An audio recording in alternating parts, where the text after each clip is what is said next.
Alright, the final thing we need to do is to draw the ball. So inside the draw method, you'll notice that we do a couple things, and this is the way to understand the draw method is that this is drawn every time through the loop. So it's drawn, 50, 60 times a second.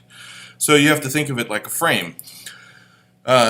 One frame of an animation. So first, we draw the background, we erase it, we put whatever the background color is we set G to the background color, and we fill a rectangle the size of the game window. Then we draw the different elements, and I'm already drawing the paddle for you. And then we draw the bricks, which you're welcome to look at those classes, of course. And the last thing we need to do is to draw the ball. So we do it very much like the paddle. The ball dot draw, and we send it G. Now, it looks weird at first, but you pass over the actual object, not just a copy of it. So it's like handing over the one thing for a second, like, hey, use the G tool that I have created to draw the game to draw yourself. And so if we look over at the ball, we already have a draw method for the ball. And so every time the ball is asked to draw itself, it takes the G tool as a parameter and it sets the color of that tool to its own color, and then it draws it based on its location and size. And so now, if we run our program, we should see a ball being drawn and bouncing around the screen.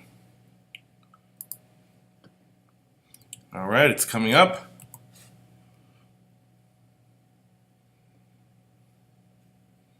I think, yep, there it is, and the ball bounces around the screen, and it actually interacts with the different objects because a lot of that stuff has been done for you. Now, if you used a different constructor, the ball might look different. And so let's head over into the game panel and do that just quickly. So let's change how we set the constructor. Let's just change the color of the ball. So because you created a number of different constructors for the ball, we'll go up and look at those. You can choose to use them when you create a new instance of the ball. And so let's just use this one right now. So we're going to send over a color, because there is an overloaded constructor that receives a color object and sets the ball color to that. So say you wanted a different color ball. You could just pass over color dot blue or something. Not black, blue, so that you can see it. And now if we run our game, we should see that the ball is in fact blue. So it's a new instance of the ball object. You could even create multiple ball objects. So let's add a new one in the fields, private ball, another ball,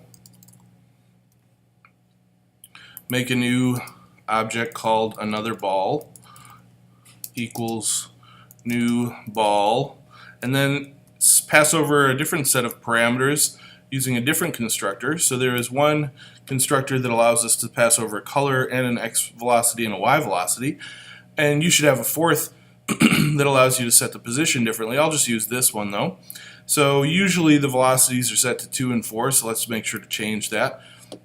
So we'll pass over color, color.yellow, and then let's give it two different velocities. Let's say 3 and 5. And so this ball should have a slightly different trajectory, and it should go a little bit more quickly. Now we again need to update the ball, the new one, another ball dot update, and we need to draw the other ball also.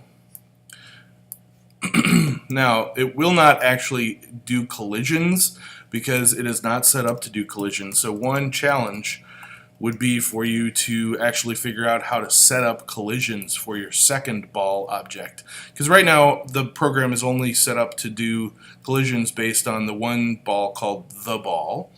But let's run this program anyway. The ball will not collide with things, but it will run.